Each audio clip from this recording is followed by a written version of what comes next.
Thursday, January 9th, 2025. Mental health is real. Seek help, end the stigma. On the news this afternoon, family of gas explosion victim demands better health care in River State. River State government to release funds for treatment of victims of gas explosion. Minister for Works Omahi threatens to terminate contract of Port Harcourt Aba Road. Court orders interim forfeiture of over 228.4 million linked to former governor of Abia State T. Orji. On the foreign scene, five wildfires rage in U.S. city of Los Angeles, neighboring counties. I beg your pardon. I'm Ifechu Moyeli with the news. Now, River State government says funds have been released to ensure that victims of the gas explosion in Orazi, Ubiabo, receive the best treatment. The Deputy Governor, Ngozi Ondo, said this during her visit to the River State University Teaching Hospital, where the victims are being treated. We continue to make sure you have enough drugs and infusions and everything that will make them to recover fast. And we will tell the governor that we'll send you one-on-one. With time, he will also come and see you. Okay? And then we'll take it stage by stage. The governor said, well, let's see you physically. He has been sending funds to the hospital to buy drugs and infusions and all that. Meanwhile, the family of Ayola Adeshina, mostly known as Ayo, one of the victims of the gas explosion in Port Harcourt who died from his injuries, is calling for better healthcare services and equipment. As you may know, Ayo, a phone technician, and his 6-year-old daughter are among the 3 dead victims. Recall that a trending video showed the moment Ayo walked briskly into a hospital with his severe burns, calling for help. The fire had burnt his entire skin, and he was seen awaiting treatment in pain. His brother spoke to our correspondent when the River State Deputy Governor, Ngozi Ondo, visited the victims in hospital on Wednesday. I've been encouraging them to be strong and to be courageous. It's not that easy. I lost Ayo and the last one of the family. He lost the daughter as well. So it's a pathetic and just look at the way it is. So please, if they can do or financially support and every other support, they have other brothers here too, other members that have been affected. Yes, if they can fund them, take care of them, and let them get better treatment and health care, we are going to be very happy. So then we'll continue to see how we can move the body. In another development, the River State Commissioner of Police, CP Olubenga Adeboju, has advised residents to be cautious of gas vendors operating without proper safety measures. Speaking during a visit to victims of a recent gas explosion, CP Adeboju described the injuries sustained as devastating. He stressed that ensuring the safety of lives and property is a collective responsibility and urged residents to remain vigilant about the activities of businesses operating in their communities. The members of the public should be more serious and wary of all these retailers selling gas to them without following the due security and safety procedures. Very, very necessary. I think there should be more touchlight on them. Safety is very, very important because even people that are passerby going are involved and they don't know anything about it. It's not only one person's business. Everybody should make sure that safety is everybody's concern. So I sympathize with their family and I want to tell Rivers people that they should try as much as possible to ensure safety is number one in whatever they are doing, especially when it comes to use of cylinder.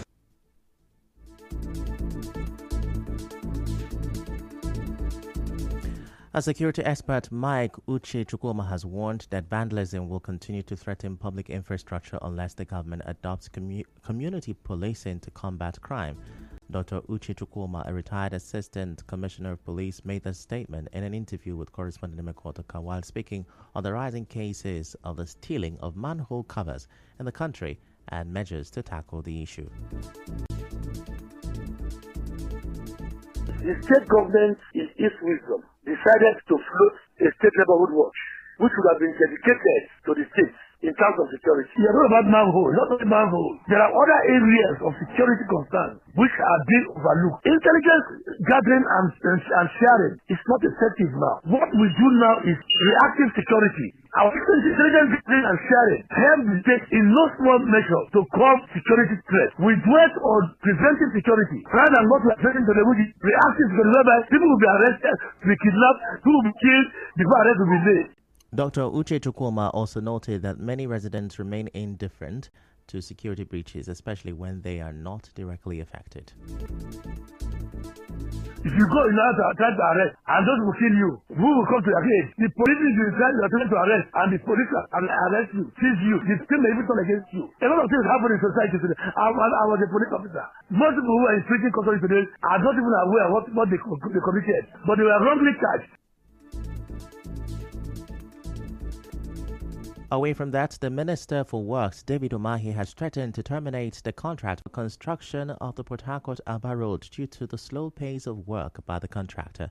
The minister said this during an inspection of the road and other federal government road projects in River State. Mr. Umahi ordered the contractors handling the road project to ensure speedy completion of the road set for commissioning by the President in April.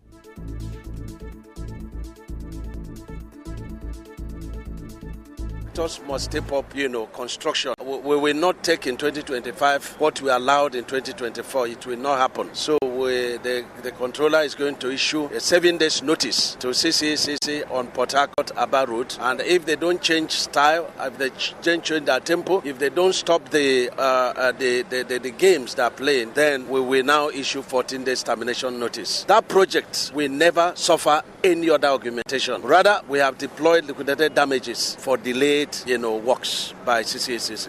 The Minister of Works, while inspecting the ongoing reconstruction work at the Eleme axis of the East-West Road, directed a contractor to ensure that parts of the road are completed in April. And so this is the final warning to RCC while appreciating the quality of work. RCC needs to get serious. We insist that the first carriageway and at least 3 bridges should be made available by the end of April so that the President can commission them. For me to sign the addendum on milestone completion and payment, they must have to demonstrate that it is not another game. I must see them deploy doing the same kind of work in at least 4 sections of this road. That's when I will know that when I sign, we are not being fooled. And the President has not abandoned any of the heritage projects. He's doing it together with the legacy projects. Now, meanwhile, the project manager of Bonny Bodo Road project, Tim Nippet, assured the minister that the project will be delivered to the federal government before the end of September. We have more than 25 kilometers under dedicated roadworks, and in Bonny town we have 5 kilometers under construction of rigid pavement. We are expecting to finish the entire project substantially by the third quarter of this year, by the end of third quarter this year, while some other slope protection works, independent from the asphalt works, may continue then until final completion. But the minister, while addressing newsmen, warned the contractor not to go beyond September this year. Senator Umahi also announced plans to introduce toll gate in the Bonny Bodo Road when completed. And let me say that we are going to put it for operate and maintain. We're going to toll it. I'm going to have CCTV and solar light all through. Yeah, we're going to have CCTV, solar light, all through, and toll stations. So there will be very tight security on this road, and people will travel at night. Even if it's not distant, we're going to bring it in. Our correspondent reports that the Minister for Works expressed displeasure at the Ahoda axis of the East-West Road project and threatened to terminate the job of one of the contractors. Umahi, while speaking on the slow pace of work by Setraco, urged them to come up with a workable timetable before their funds can be released to them. Correspondent Yobiruwara reports that the Minister for Works, who threatened to query the ministry's engineers for failing to carry out their duties, said he may be forced to bring in consultants to supervise the federal roads. And we're going to get our ministry staff to work. I've seen a situation here where, a minister is on site. The ministry staff, they don't have drawings. They don't have bill of quantities. They are not in charge of the project. And so how will the project move? How will the contractors work? And so I'm going to use the engineers on this job to set example. I'm going to direct the PAM secretary to give them query, and they will answer it, and we post other people on site. Where the ministry staff are not ready to supervise the jobs, we will use consultants to supervise the jobs. The jobs must be done. The passion we receive must stop.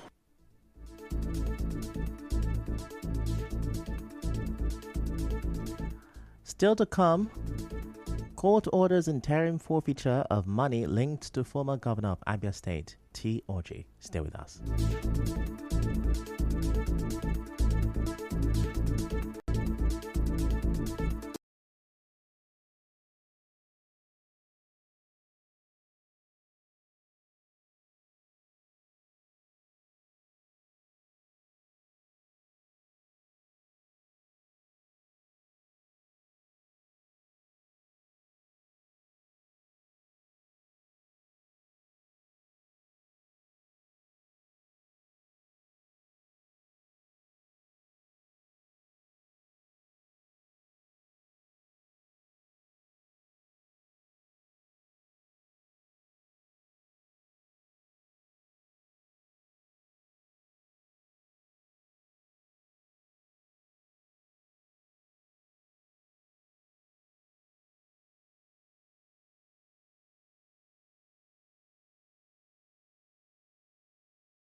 Welcome back, and now the rest of the news. The convener of Rivers Peace Initiative, Obinna Egbogidi, has criticized members of the civil society organizations in Rivers State for compromising their role of holding the government accountable. Mr. Egbogidi said this while speaking with correspondent Yobiruwari on the reason why the political crisis in Rivers State has lingered and roles of civil society organizations in 2024. The crisis has created a deep divide within the civil society. Instead of serving as a neutral force for accountability and progress, civil society leaders have become entangled in the political fray, taking sides and silencing the voices of reason. This fragmentation has further weakened the ability of the people to hold those in power accountable and to demand the changes they deserve. We must acknowledge the role of our elders who have not been able to provide the guidance and wisdom needed to navigate this difficult period. Many of them have been compromised early in the crisis. He also advised the political class in the state to stop allowing external forces to determine the direction of the state. On the spot, the communication manager of Social Action, Peter Mazi, attributed the performance of the civil society organizations to the polarized political structure in the state. Mr. Mazi also explained some of the challenges faced by the civil society organizations.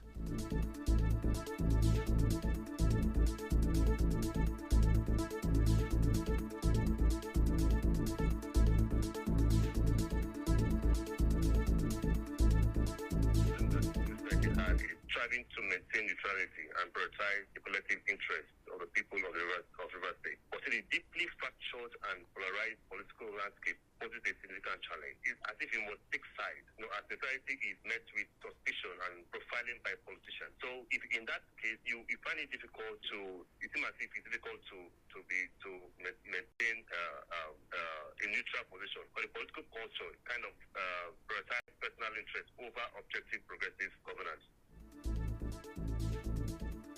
And now the Federal High Court, Abuja, has ordered interim freezing and forfeiture of the sum of over 228.4 million naira linked to former governor of Abia State, Theodore Orji, to the federal government on allegation of money laundering. Justice Emeka Nwite gave the ruling on an ex parte motion moved by the Counsel to the Economic and Financial Crimes Commission, EFCC, Fadila Yusuf.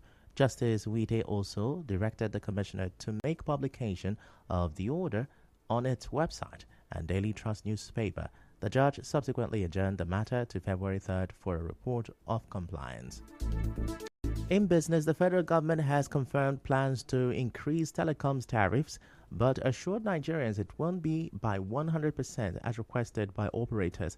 The Minister of Communications, Innovation and Digital Economy, Bosun Tija, made this known at a stakeholders meeting in Abuja on Wednesday. He said the Nigerian Communication Commission's NCC would come up with modalities for tariff adjustments in the telecoms industry. In entertainment, the first runner-up of Miss Universe 2024 and Miss Universe Africa and Oceania, Chidinma Adechina, has described herself as a fierce and powerful woman. She said this on her social media handle as she celebrates her 24th birthday. In sports, Graham Potter says he is looking forward to a big challenge after being confirmed as a new West Ham manager. The 49-year-old signed a 2.5-year contract with a London club after they sacked Julen Lopetegui after 6 months in charge. And now, we'll bring you news from around the world.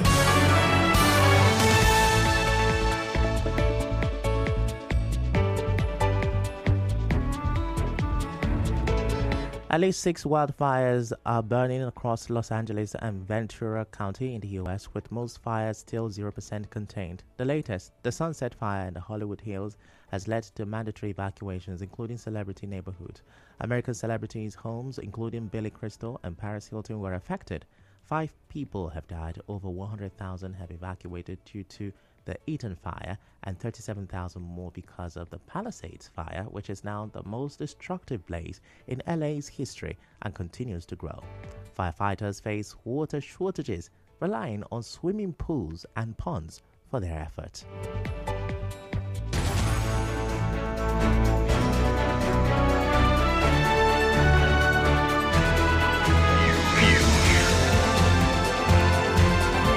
This is the news on 92.3 Nigeria Info.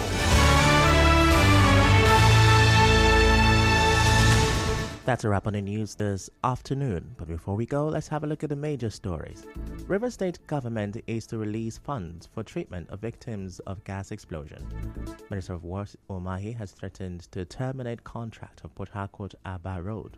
Court has ordered interim forfeiture of over 228.4 million naira linked to former governor of Abia State, T. Orji. On the foreign scene, wildfires are raging in the U.S. city of Los Angeles and neighboring counties. The news was edited by Onyeka Chinwosu. To reach the news team, send an SMS or WhatsApp to 0808-721-7215. I'm Ifechukwu Moyeli. Many thanks for listening.